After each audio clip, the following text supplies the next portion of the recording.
Hello and welcome to Flying Bobbins. I'm Liz and today I'm going to show you how to make these really beautiful festive placemats.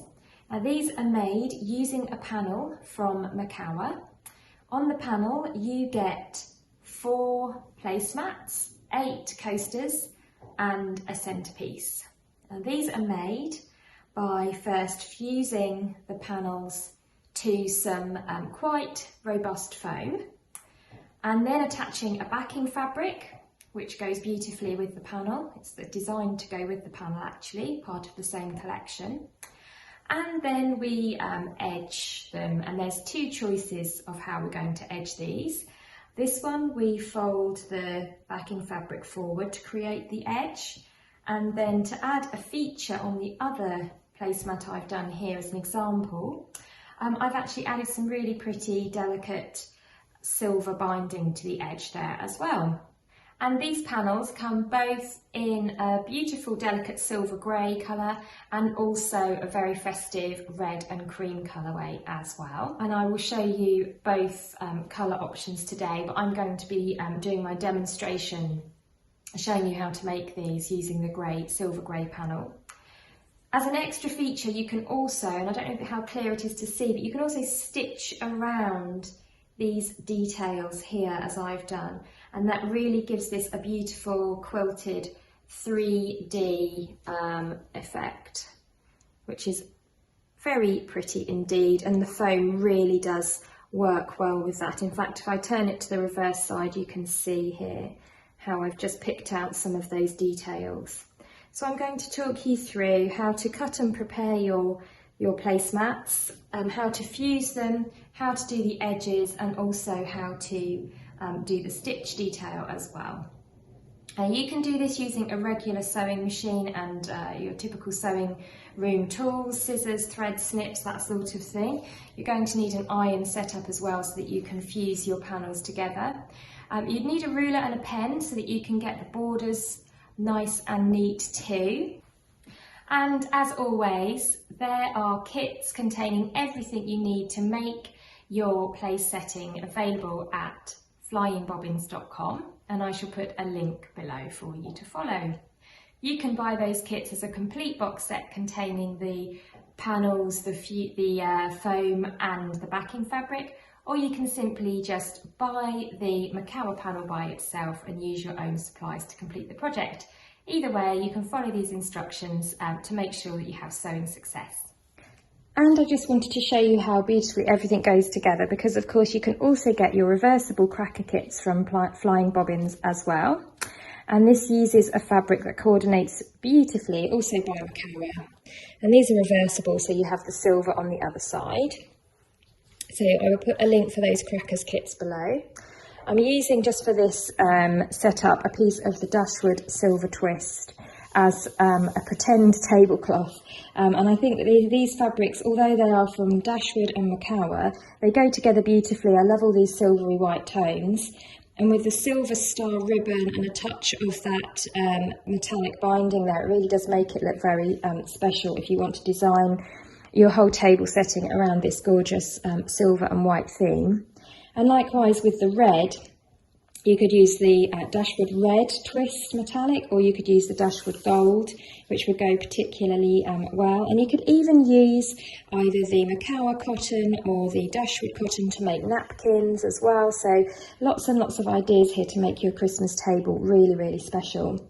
And you may have noticed as well that we have a new pattern coming out very soon, which are these pretty crowns, which are based on the paper crowns, of course, that you get in your crackers.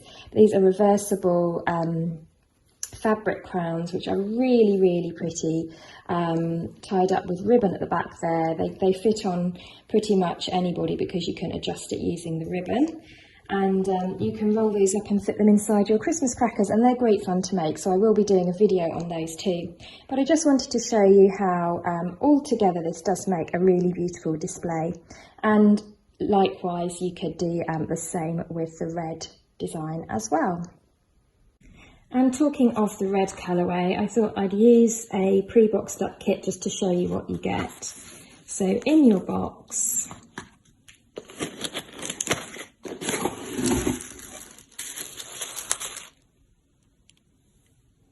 you get your Macower pre-printed panel. And I shall open that up in a minute to show you everything, but just to give you an idea of how the design looks in the red colourway as well.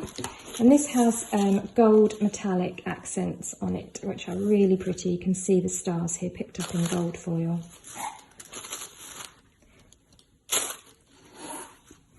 You then get your, again, Macower 100% cotton linen printed backing fabric to back those with. And then the star of the show, the unseen hero, is really this foam. And it's the bit that you don't see, but it's the bit that makes all the difference. And you do get a metre in your box so that you can cut out all of the panels. And it really does, it's nice because it is fused on one side, so you have a glue coating on one side so you can fuse it to your panels, and it is a real good squish to it. But it also means that your placemats and coasters will kind of hold their shape a bit better, and you know, more so than a lighter weight fusible fleece, for example, would do. And if you're stitching into it to create those shapes, you really do get that puffy effect, so that any of the top stitching or quilting that you do really does show up. So this is kind of the unseen hero of this kit, this gorgeous foam. And you can see there as well how beautifully that goes with the gold crackers. So here's the panel unfolded. So this uses up the full width of the fabric, so it's about 112 centimetres this way, and the panel itself is about 60 centimetres wide. And onto this we have your 2 placemats at the top, followed by 4 coasters, followed by your centrepiece, and then at the other end of the fabric another 4 coasters, and then your 2 placemats. And you have a little unprinted fabric in between each piece here. So the first job to do is to roughly cut out all of your pieces. Now what you want to do is, eventually we're going to add a border around these. And what we don't want is, we don't want that border to encroach on the design itself. So we want to leave a 1 centimetre margin of plain unprinted fabric around each and every panel. Now if you're a bit nervous about cutting, you could draw on your 1 centimetre border and then cut it out. You only need at this stage to rough cut, however. So what I would suggest is to just roughly cut out each piece, but making sure that you try to split the white unprinted fabric between each panel, so that you've got at least a 1 centimetre border around each piece. So if you grab your fabric scissors and get cutting first of all. And now I've already started on making my silver grey set, so you can see here that everything's been cut out, and I've already made 2 of the placemats here. But you can see that I was careful just to leave a border of fabric around each and every piece. So once cut out, you should have your 1 centrepiece, 4 placemats and 8 coasters. Now the next thing to do is to cut out your foam, and again you really want to be careful about being economical with this foam. So my suggestion is to lay the foam out in front of you. Now as you can see, I've already started chopping into mine to make my first couple of placemats. You will have 1 metre of foam, and the foam is 72 centimetres wide. I will put in the instructions of how to make this, I will put a layout plan for you to help, but you could just start by laying out your pieces on the foam so that they all fit.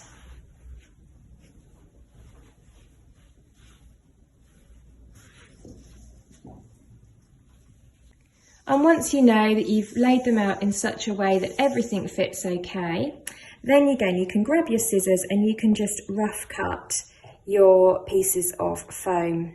And again, you want your foam to include this 1 centimetre margin around the edge. And what I'm going to do is I've rough cut my fabric pieces. I'm then going to cut my foam. Then I'm going to fuse my fabric to my foam. And then once it's all fused together, then I'm going to neaten up the edges. And I find it a lot easier to do it that way round. If you start by cutting everything out precisely, then when you're fusing, you've got to kind of move it around and get it really accurate. And I tend to prefer to do everything roughly, get it all fused together, and then once it's all stabilized, you can then use your ruler and your rotary cutter, or use a pen and your scissors and draw on that perfect 1 centimetre margin so that you get those nice crisp edges. And I find that it's a lot easier to kind of fuse it all first and then cut it out. Now you may think, well, why not just take the panel and fuse the whole thing and then cut it out? And in an ideal world, that would be what I'd love to do. However, annoyingly, the foam comes in a 72 centimetre width, and the panel itself is 60 by 112. So this is an economical way of doing it. Otherwise, you'd need to use a bigger piece of foam and have more waste. But also the other reason as well is that I find that smaller pieces are easy to fuse. You get less wrinkles and bubbles and fabric moving about and distorting. So that's, it's a little extra work on the cutting out, but then I do feel that it makes the fusing itself easy, and you can then do it one piece at a time. But like I say, having said that, if you have a big piece of foam that the whole panel will fit on, and you would rather just fuse the whole thing and then cut it out, then you go ahead and do that as well. So I just lay my fabric down on the fusible foam and just cut round the edge. I've made sure that everything fits, of course, because I have already started to make a couple to show you. So I'm going to make 2 today that I'm going to demonstrate to you.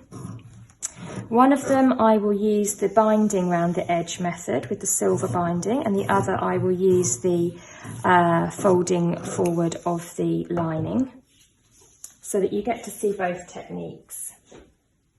If you don't like the idea of doing the either the binding or the folding forward to create an edge, you could always just cut out your lining to the same size, sew around the edge and bag it out and turn it through. But I don't think that will be quite such a nice finish. But if you don't like the idea of putting the edge on, you could always do that. And actually, looking at these panels, they could be used for other things. I'm just looking at them here and thinking, gosh, how nice would they be for little cushions or a pocket on the front of an apron. I think, a patchwork quilt using all these different panels. They're just so decorative that I think there's lots of different ideas. If you've got any ideas, then pop them below. I do love the idea of having a really beautiful silver and grey decorative table this year. So I'm definitely going to be using mine as placemats. Gently, this foam doesn't have any special properties for protecting your woodwork, so don't put any scalding hot dishes on here. This has not been tried and tested and not recommended. So if you wanted to, you could use the Insulbright interfacing, which has metallized, so it does give us some degree of protection, and that's the interfacing that I would use if I was making oven gloves, for example. The reason why I didn't use Insulbright for this was because I just felt that it didn't look as nice, the finished product didn't look as nice, and also if you are needling out, sewing through some of these details, you're going to blunt your needle very quickly on that Insulbright because it has metal running through it. So I think overall the foam is the best interfacing to use. But if you did want more heat protection, you could also add a layer of Insulbright. Of course, that does add to the cost of it as well. So we're going to continue using the foam. And the first job now is just to fuse these together. And so when I'm fusing, I'll always start off by making sure that my fabric is pressed nicely and it's nice and flat. And I also want to make sure that there are no little bits of lint or fluff in there that are going to get caught. Then I'll take my foam, and I want my foam to be gluey side looking at me. So I'm looking at this the rough side. The side without the glue will be smoother and the side with the glue will have a rough feel to it. And then I'm going to put my panel down like this, making sure that it's all lined up nicely and it's lovely and smooth and flat. Now my interfacing might be peeping out in a few places around the edge there whilst I've just rough cut it. And also I've got some foil elements on here and I don't want to dull my foil down.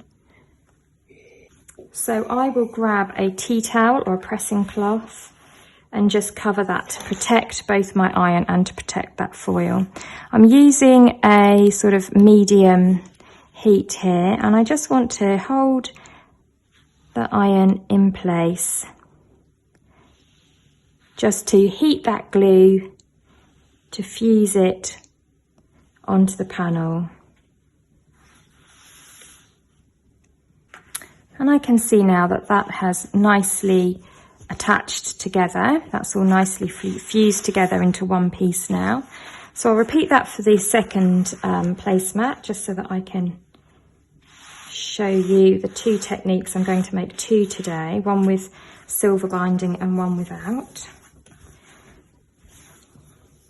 It's quite nice to do some with and some without, makes it more interesting as well. So next we're going to do a bit of cutting. So I want to now trim down the margin around my placemat to be 1 centimetre all the way around. So I will just use my ruler there, get it nice and square. So I can see I've got 1 centimetre, whoops, down along here.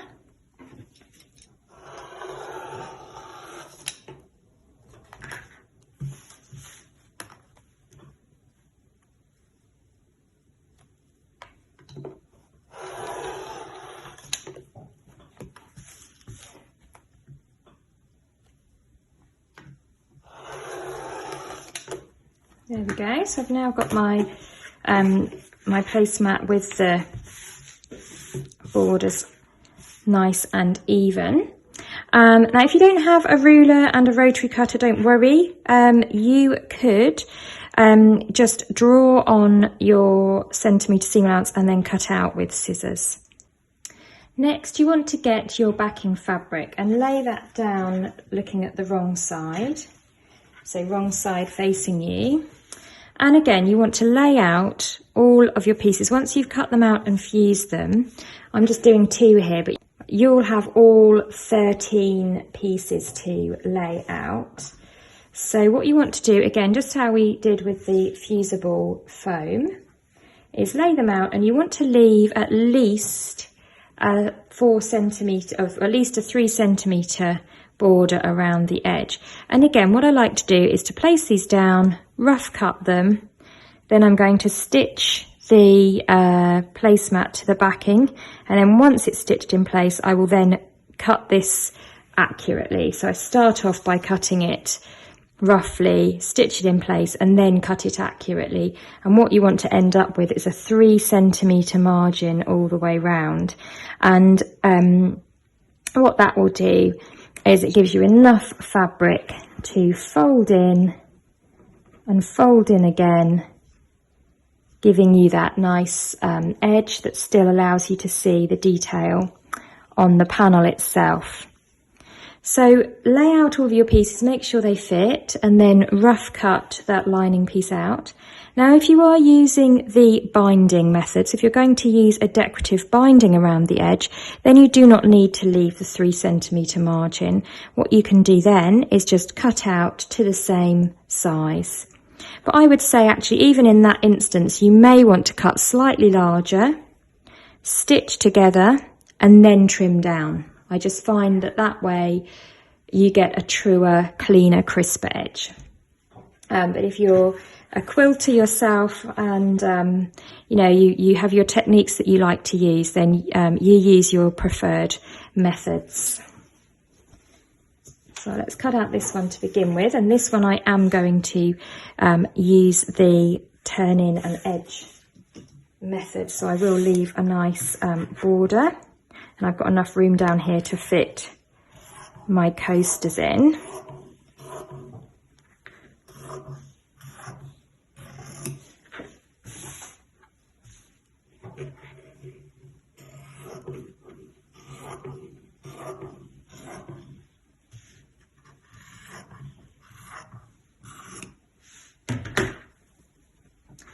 So that's ready to do my border placemat.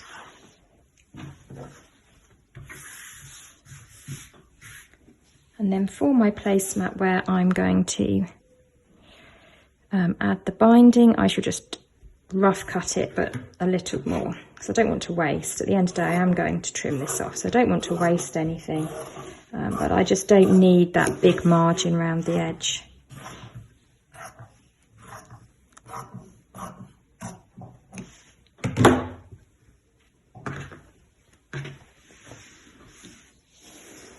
So that's for the binding one, you don't need much space, and for the turnover and finish you do. Okay, so the next job is to pin everything together. So you've got your placemat here looking at you right side up, and the fabric is looking at the wrong side, so that it will be the right side on the reverse. And then I just pin all layers together in a few places, making sure everything's sitting flat. You have to use fairly long pins to get through the foam because it is quite bulky.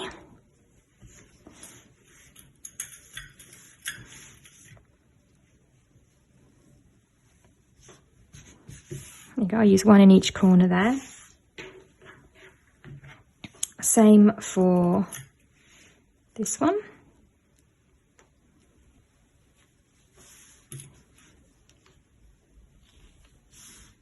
It's raining outside now. I don't know if you can hear the pitter-patter, but it makes me feel quite cosy to be inside sewing away when the weather's changed.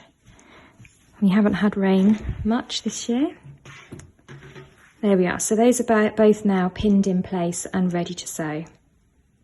So I've threaded my machine up with pale grey thread.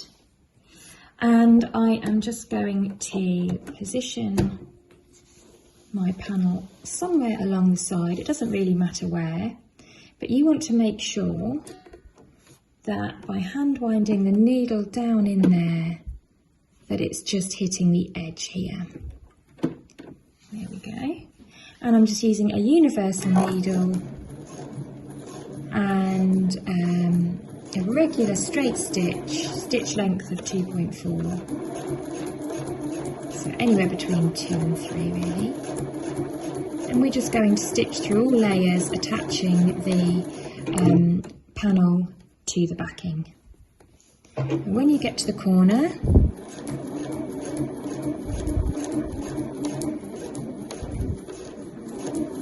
going nice and slow, I just want to land my needle on the corner, or as near as I possibly can get it. Maybe one more stitch, there we are.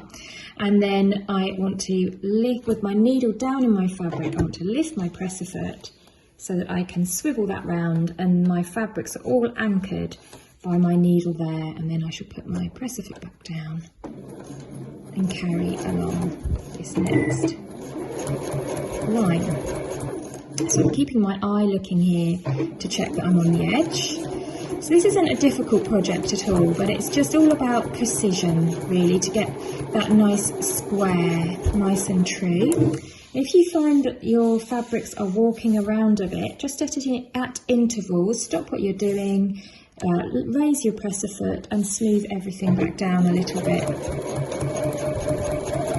And you just want to make sure that your backing fabric underneath is really nice and flat too. And I'm now just coming back round to where I started.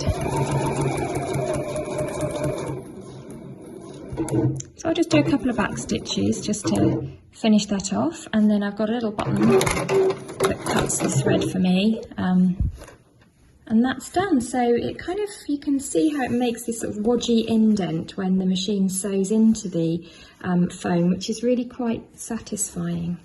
So that's now secured together. I'll do the same on the panel that I'm going to add a bound edge to, and then we'll move on to the next step. And just another note, as soon as I've finished doing that, I'm going to take the pins out straight away. I want to leave the pins in my work for as short a time as possible, so as not to scar the foam and create a dent. So there's my panel with my lovely wide margin. I'm now going to just trim this down to 3 centimetres all the way round.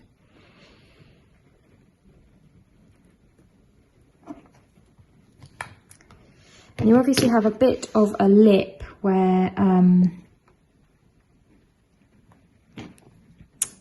your ruler is sitting high up on your foam. So just tilt your ruler down if you need to. Just want to give ourselves a nice border there. It's 3 centimetres out from the edge.